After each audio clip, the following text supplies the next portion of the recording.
சொன்னேன் சொன்னேன் படிச்சு படிச்சு சொன்னேன் இந்த வீட்டுக்குள்ள பேய் இருக்குன்னு ஒரு ஆளும் நம்பல. ஆனா இப்போ நடு ஹால்ல வச்சு வந்திருக்கிறது அம்மாவோட ஆவிதான்னு எல்லாருக்கும் தெரிஞ்சு போச்சு. ஐயோ அம்மா, நான் ஏதோ தெரியாம பண்ணிட்டேம்மா.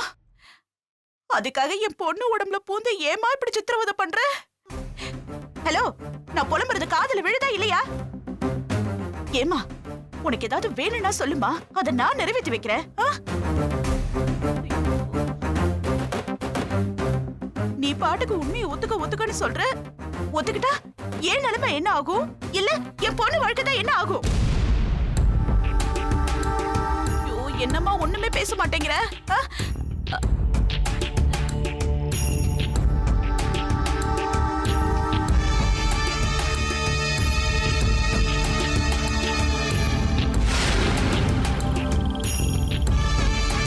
இந்த பேய் பிசாசு மேலையெல்லாம் எனக்கு நம்பிக்கை இல்லை. ஆனா நேத்து நடந்ததை பார்த்ததுக்கு அப்புறம் எனக்கும் நம்பிக்கை வந்துருச்சு. நான் சொன்னேன்ல. இனியா ஏதோ உங்ககிட்ட உண்மையை ஒத்துக்கன்னு சொன்னாலே, அது என்ன உண்மை?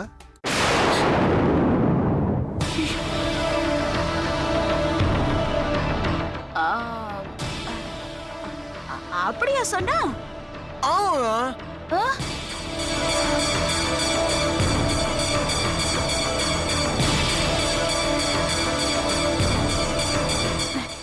இல்லையே, எனக்கு ஒன்னும் அப்படி எதுவும் காதுல விழலையே.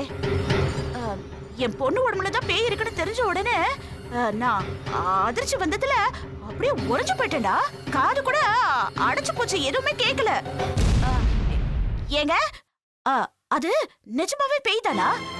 இல்ல உங்க ஃப்ரெண்ட் சொன்ன மாதிரி ஏதாவது எனக்கு மனவியாதியா இருக்குமோ?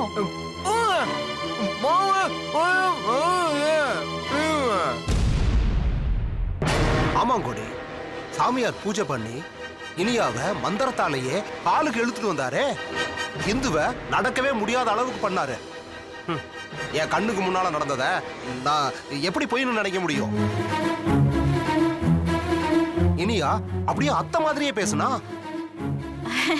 இருக்காதுங்க, அதெல்லாம் ஏதாவது அந்த மந்திரவாதியில உட்கார்ந்திருந்தால ஏதாவது மேஜிக் மாதிரி தந்திரமா இருக்கும்.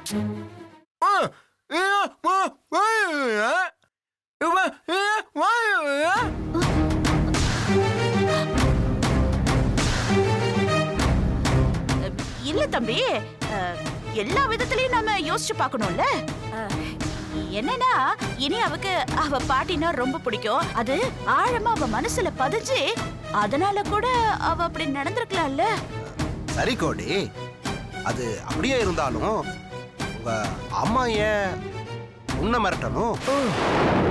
ஐயோ, அவங்க எங்கங்க என்ன மிரட்டினாங்க? இனி அதானே மிரட்டினா. இப்போ நான் அவளை ஒரு அம்மாவா அடிச்சிருக்கேன், மிரட்டி இருக்கேன்ல, அதெல்லாம் மனசுல வச்சுக்கிட்டு சமய பார்த்து என்ன மிரட்டி இருக்கா, அவ்வளவுதான். ஓ, என்ன ரொம்ப குழப்பாத கொடி. நீ இனியா மேல அத்தையோட ஆவி வந்திருந்தாலும் சரி, இல்ல இனியாவுக்கு அத்தை மேல இருந்த பாசத்தால இப்படி மாறி இருந்தாலும் சரி, இதுக்கு மேல என்ன சொல்ல போற? சொல்றதுக்கு வேற ஏதாவது பொய் இருந்தா சொல்லிடு. அவதான் ஏமாத்தி எல்லாத்தையும் என்கிட்ட இருந்து பறிச்சிட்டான்னு பார்த்தா நீயும் இப்போ அதே தான் பண்ணிருக்க. ஏன் ஆலியா, ஏன் இப்படி பண்ண? இந்த உலகத்துல பாட்டிக்கு அப்புறம் நான் யார் மேலேயாவது உயிரையே வச்சிருக்கேன்னா அது ஊ மேலதான் உனக்கு தெரியாதா? ஏன் இப்படி பண்ண ஆலியா? உனக்கு காசு பணம் அவ்வளவு முக்கியமா போயிடுச்சு. அதுக்காக நம்ம உறவை கூட மறந்துடுவியா?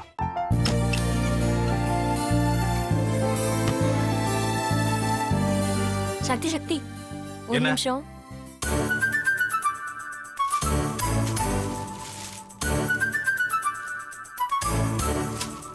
இந்தாங்க.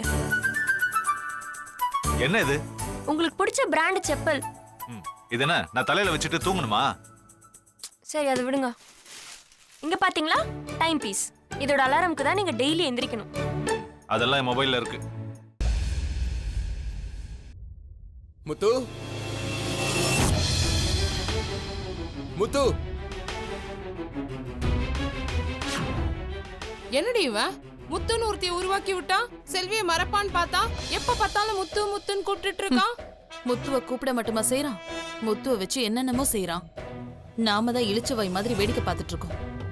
என்ன முறைச்சு என்ன பிரயோஜனமாயா? உனக்கு வேற குரல் போயிடுச்சு. அடுத்து அவ செல்விய கூப்பிட்டானா என்ன பண்ண போற? உன்னுடைய விருப்பப்படியே நீ ராமநாத வீட்டு மருமகளா வாழ போற. கண்டிப்பா என்னுடைய ஸ்தானத்திலிருந்து அவன் உன்னை நல்லா பார்த்துக்குவான் அம்மா. டேய், அவரை பத்தி தான் உனக்கு தெரியும்ல. அவர் எந்த முடிவு எடுத்தாலும் அதான் ஃபைனல். நம்ம அப்பா வேணுமா வேணாமாங்கிறத நீயே முடிவு பண்ணிக்கோ. வாடா.